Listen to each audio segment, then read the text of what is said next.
Setiap film punya cerita, dan kami merangkumnya untuk Anda. Selamat datang di Film 21, tempat di mana alur cerita film tidak hanya ditonton, tapi dimengerti.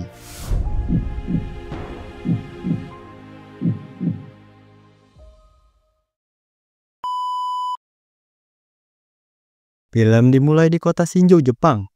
Di sebuah tempat rahasia, kita diperlihatkan ada satu orang pembunuh bayaran kejam berdarah dingin yang bernama Sakata. Dan sekarang Daniel siap-siap buat berangkat menjalankan misi baru dia.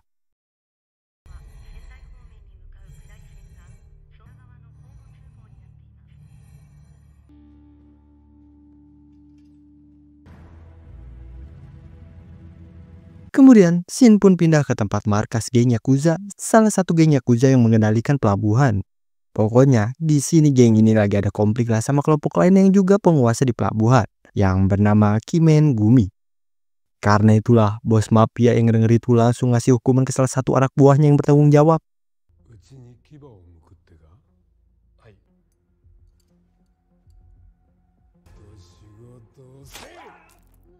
Sedangkan di luar, satu persatu penjaga di sana dihabisin oleh seseorang.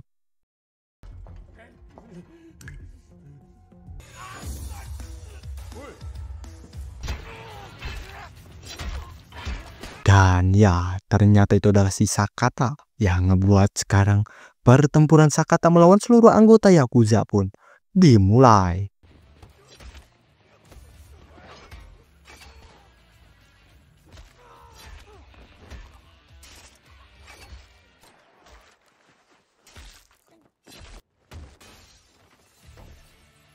Pas para kroco udah berhasil dihabisin, muncullah orang terkuat di kelompok Yakuza ini yang ngebuat perduelan pun terjadi.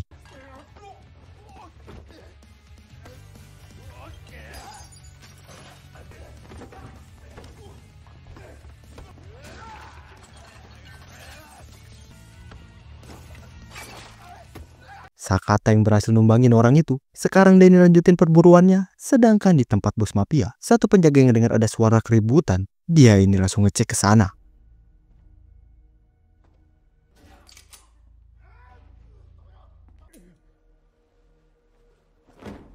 Dan ya, Sakata pun udah sampai di sana tanpa basa-basi. Sakata pun langsung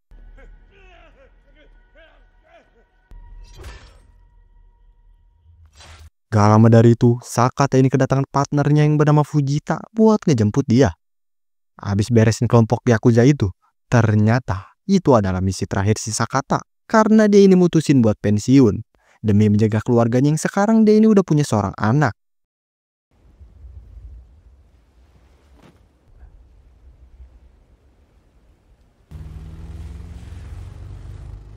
Kemudian dengan keadaan basah kuyup, Sakata ini pulang ke rumah dan langsung disambut sama istri dan anaknya yang bernama Ryu.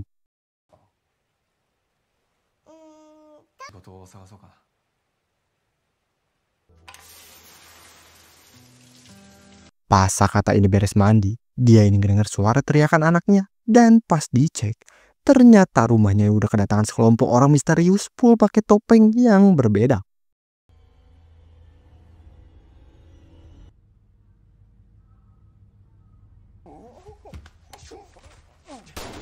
Di sini, mereka kelompok bertopeng ini menamai dirinya sebagai pelindung kota. Dan ternyata, mereka ini udah tahu tentang si Sakata yang sekarang mutusin buat pensiun. Dan mereka ini berniat untuk ngabisin Sakata beserta keluarganya. Karena di dalam sejarah kota Senju, ngejelasin tentang ada iblis yang merasuki seseorang 50 tahun sekali. Dan akan melakukan pembunuhan massal. Karena itulah mereka ini nganggap sosok iblis itu ada di dalam diri si Sakata.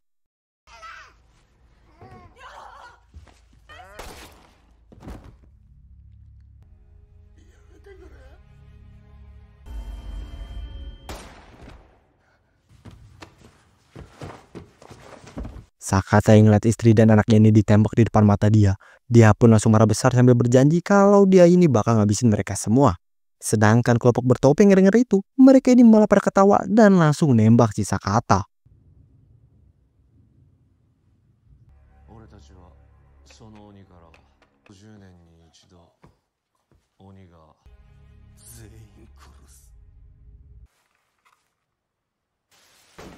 Kemudian di berita TV, mereka ini ngabarin kejadian pembunuhan di rumah si Sakata. Tapi buat pelakunya, ialah si Sakata.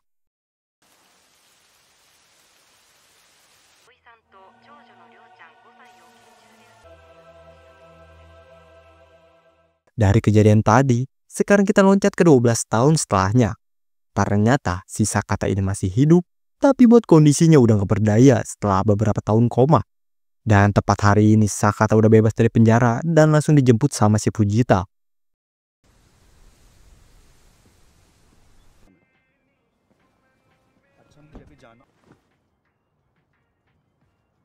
Sedangkan di tempat lain, kita diperlihatkan dengan seorang wali kota Shinju yang bernama Sunohara.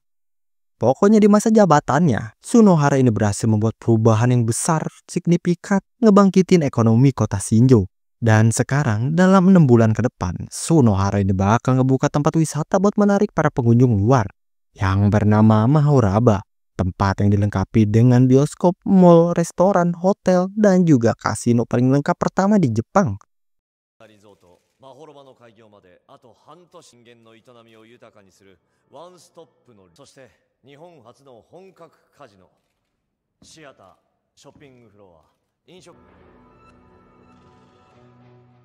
Kemudian pas lagi sesi tanya jawab, ada salah satu jurnalis yang nanyain gimana pendapat si Sunohara tentang kasus hilangnya orang di kota Shinju yang meningkat 15% dalam beberapa tahun terakhir.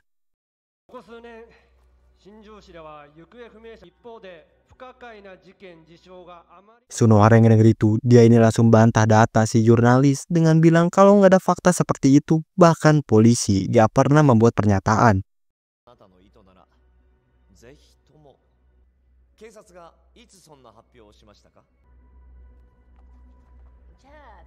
Kita balik lagi ke tempat si Sakata. Fujita ini taruh si Sakata di tempat yang kumuh dan bakal dijaga sama seseorang yang kita panggil aja si Udin.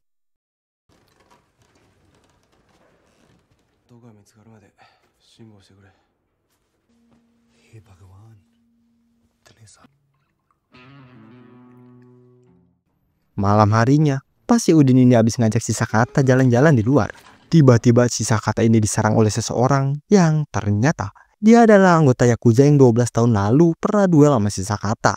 Dan sekarang dia ini berniat buat balas dendam atas tangannya yang hilang. Tapi orang itu yang ngeliat keadaan si Sakata yang sekarang lebih menyedihkan daripada dia. Dia pun akhirnya ngurungin niatnya buat ngabisin si Sakata.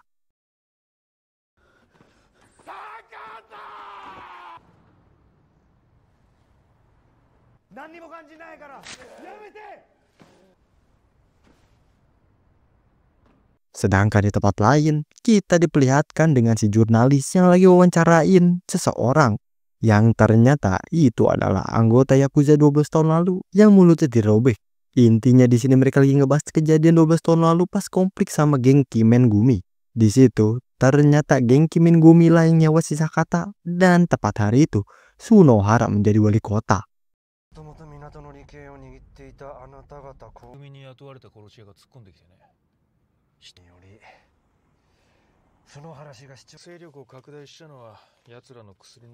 Dan gak lama dari itu, dua kelompok bertopeng pun datang dan langsung nyerang mereka berdua tanpa ampun.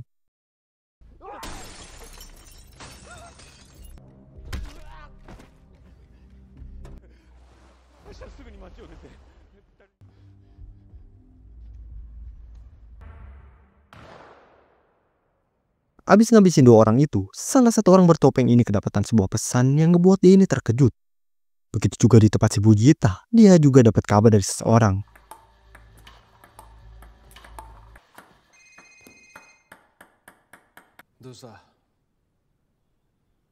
Kemudian kita pindah ke rumah sakit. Di sana ada seseorang bernama Kotaro, bos dari penjaga di sana. Dan pas si Kotaro ini masuk, ternyata pasien di dalam adalah si Sakata. Dan tujuan si Kotaro ke sana buat ngabisin si Sakata karena ternyata si Kotaro adalah salah satu orang dari kelompok bertopeng. Sambil ngejalanin aksinya, dia pun ngasih tahu kalau si Sakata ini masih hidup karena keinginan masternya dulu yang entah apa alasannya. Tapi buat sekarang itu udah berbeda.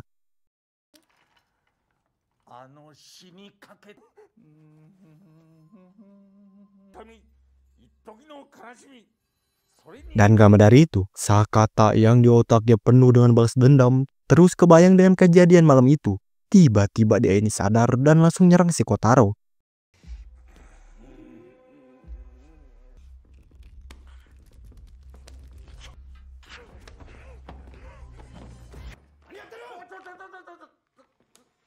Di tengah itu, tiba-tiba anak buah si Kotaro datang, yang ngebuat dia pun langsung ngabisin salah satu anak buahnya yang gak tahu apa-apa.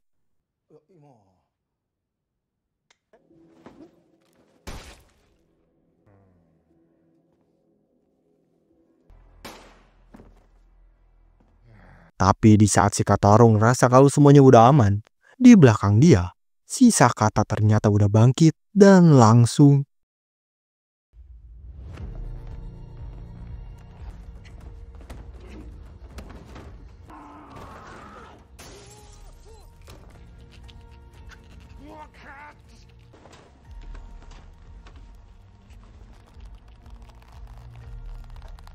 pada akhirnya Sakata ini berhasil balas dendam ngabisin salah satu orang bertopeng, yaitu si Kotaro. Dan gak lama dari itu si Fujita yang baru datang langsung terkejut dengan melihat si Sakata yang udah perlahan mulai pulih.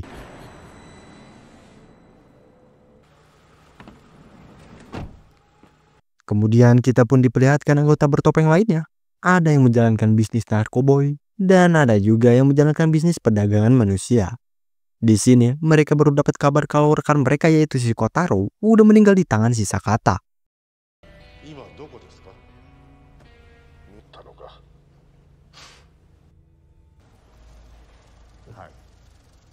Sedangkan di tempat si Fujita, dia yang sekarang lagi sama si Sakata disuruh sama seseorang buat ngabisin si Sakata sekarang dan bawa mayatnya.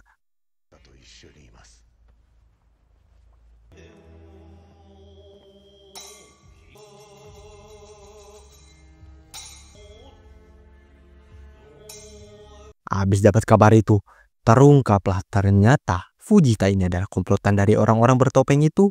Dan sekarang dia ini datang ke pabrik sesuai pesanan ngebawa mayatnya si Sakata ke sana.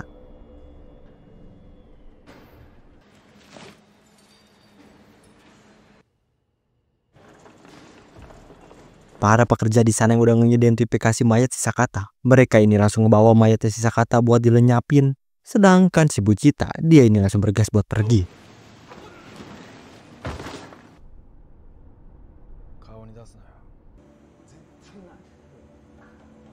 Tapi di tempat mayatnya si Sakata, ternyata dia ini masih hidup. Yang artinya, si Fujita mutusin buat berpihak ke si Sakata. Karena itulah, dengan si Sakata yang sekarang udah berhasil nyusup ke dalam, sekarang pertempuran si Sakata yang meratakan semua orang pun dimulai.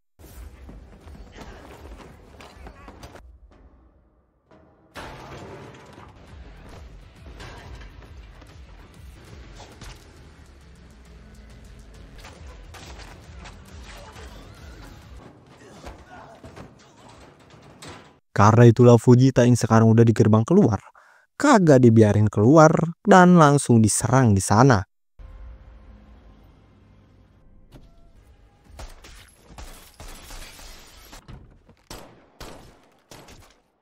Kita pindah ke tempat si Sakata. Karena dia yang sekarang seorang diri, dia pun lumayan dibuat kewalahan kerepotan di sana dengan banyaknya orang yang terus berdatangan.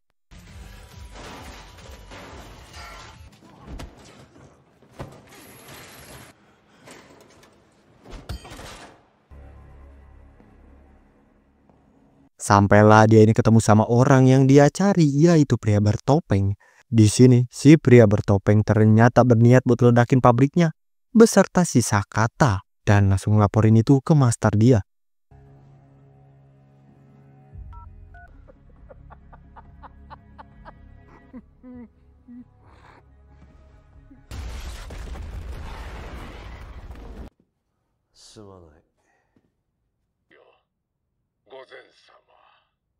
Tapi gak lama dari itu, si Sakata pun datang dari balik asap itu, disusul sama si Fujita dari belakang yang langsung nabrak si orang bertopeng itu. Di sini, Fujita yang udah kena tembak di perutnya langsung minta maaf ke si Sakata. Dia ini merasa bersalah atas kejadian 12 tahun lalu. Sakata yang ngedenger itu, dia pun langsung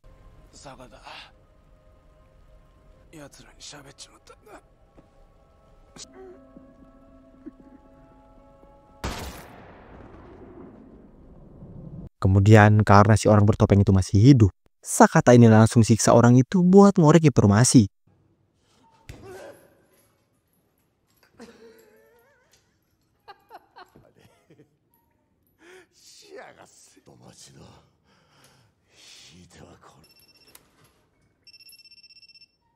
Tapi gak lama dari itu, master si orang bertopeng ini nelpon. Di sini kita pun diperlihatkan siapa sebenarnya si master itu. Ternyata dia adalah wali kota Sunohara. Yang mana si Sonara ini ngasih tahu si Sakata kalau putri Sakata ini masih hidup. Dia menjalankan hidup normal bahagia sebagai siswi SMA. Karena itulah Sunohara ini minta si Sakata buat akhirin aksi balas dendam si Sakata sekarang kalau gak mau terjadi apa-apa sama putri dia.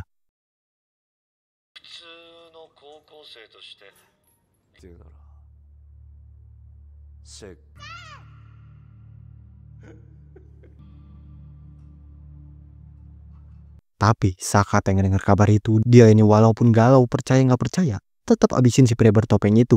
Pagi harinya, kita pun pindah ke tempat si Fusa, salah satu orang bertopeng. Yang ternyata selama ini si Ryu putri si Sakata dirawat sama si Fusa demi kesenangan pribadinya.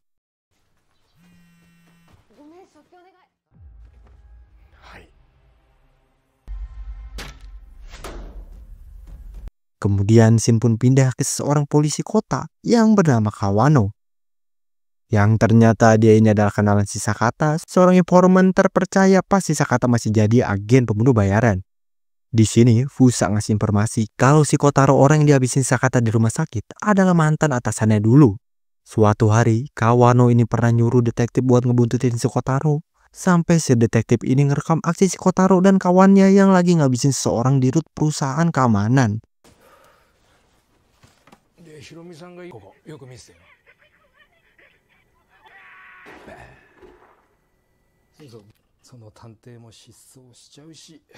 Setelah dia terbunuh, pemimpin pun beralih dan perusahaan keamanan itu sekarang bertugas ngejaga di Mahoraba. Habis ngedengar cerita itu, Sakata pun langsung beraksi datang ke perusahaan keamanan sambil ngabisin semua orang penjaga di sana.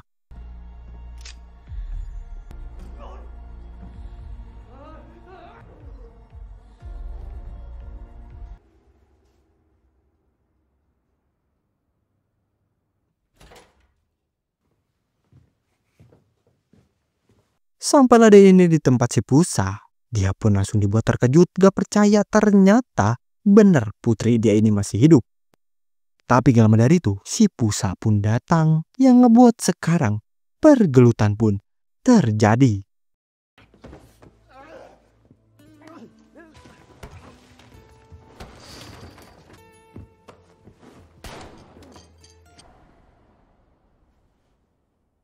Di tengah itu, Ryu putri si Sakata ini datang, tapi di sini si Ryu ini gak kenal sama dia dan malah langsung nembak pakai panah.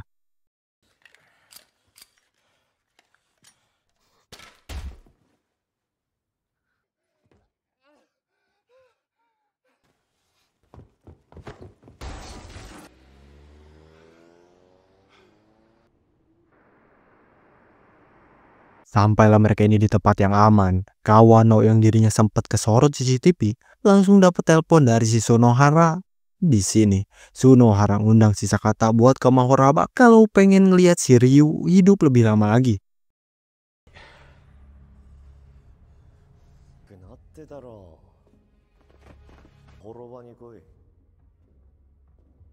Habis ngedenger itu, Sakata pun langsung bergas tancap gas pergi ke tempat rahasia gudang senjata dia dulu di terowongan.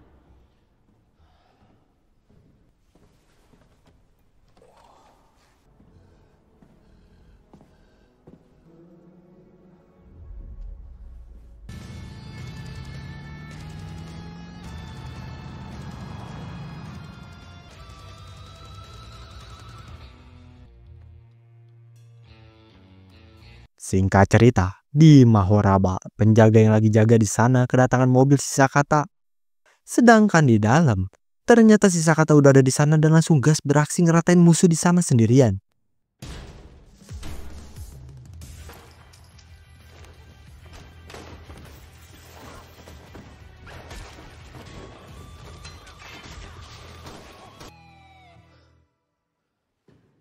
Dan di ruang pengawas, mereka yang lihat ke aksi si Sakata ngeratain semua orang di sana. Fuse ini nggak bisa tinggal diem aja dan langsung turun tangan.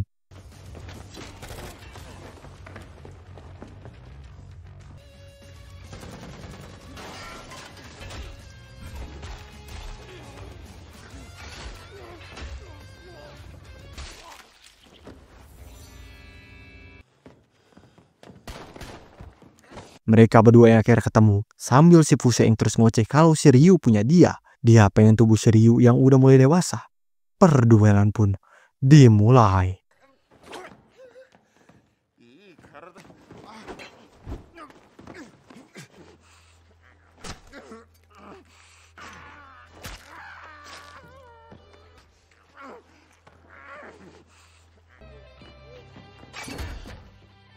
Akhirnya Sakata pun berhasil ngabisin si Fuse dan langsung lanjut nyari keberadaan si Ryu.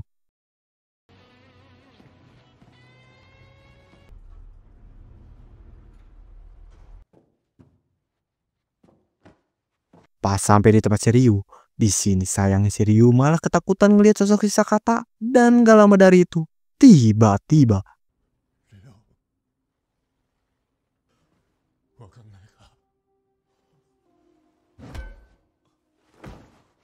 dan ya, Sakata pun akhirnya kecolongan dan langsung ditangkap. Di sini layaknya kayak di pertemuan awal, Sunohara ngebahas lagi cerita legenda tentang iblis. Dan sekarang dia ini pengen ngelihat sosok iblis itu dari dalam tubuh si Sakata dengan cara ngabisin si Ryu di depan matanya.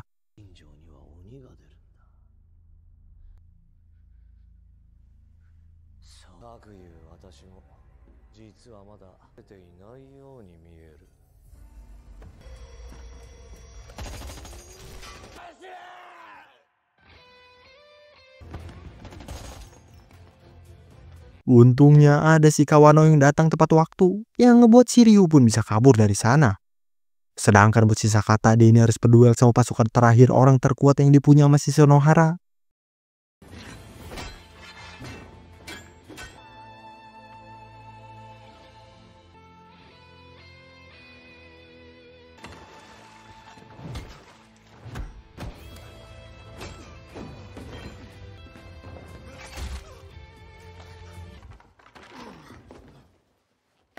Dan ya, walaupun dengan susah payah, akhirnya Sakatanya berhasil ngabisin orang itu. Di sini kita pun diperlihatkan sedikit kisah si Sunohara yang ternyata si topeng merah itu adalah saudara kembarnya si Sunohara. Dan dari kecil mereka ini selalu berdua.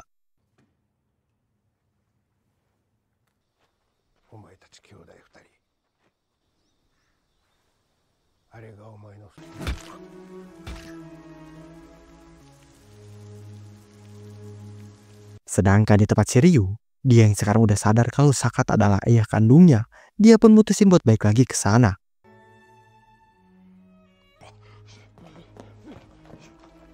Di tempat si Sakata, sekarang perduelan akhir habis-habisan pun dimulai dengan si Sakata yang badannya udah full luka.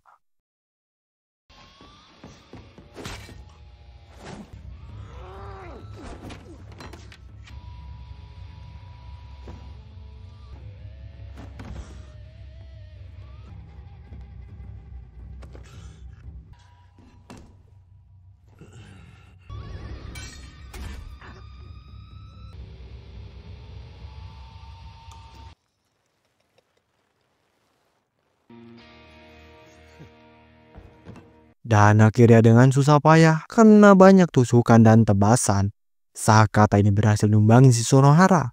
Dan gak lama dari itu, si Ryu datang sambil disusul sama si Fuse yang ternyata masih hidup.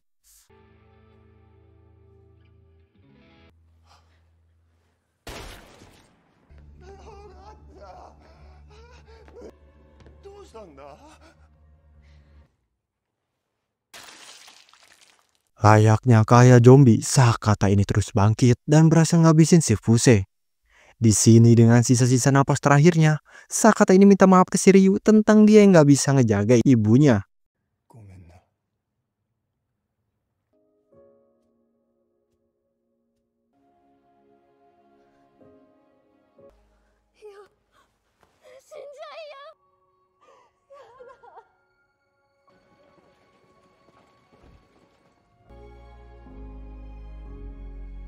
Dari kejadian tadi, kita pindah ke 1 tahun kemudian. Di sini, kita pun diperlihatkan ternyata si Sonohara ini masih hidup dan dia pun berhasil dapetin 2 periodenya jadi wali kota. Dan Maharoba proyek ambisiusnya bakal diresmiin beberapa minggu lagi.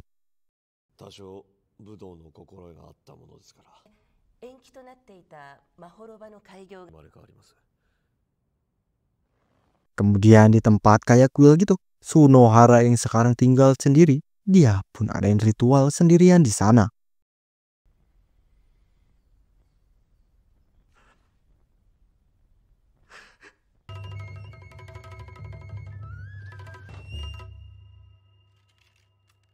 Tapi gak lama dari itu, si Ryu ternyata ada di sana dan langsung balas dendam atas kematian ayah dan ibunya pakai panah andalan dia.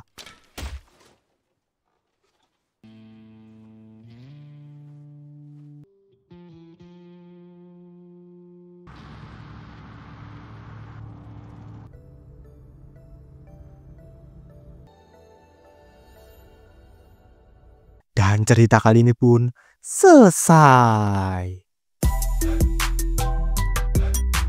Nah, gimana nih cerita film kali ini? Seru banget kan? Gokil? Coba dong komen pendapat kalian di bawah ya.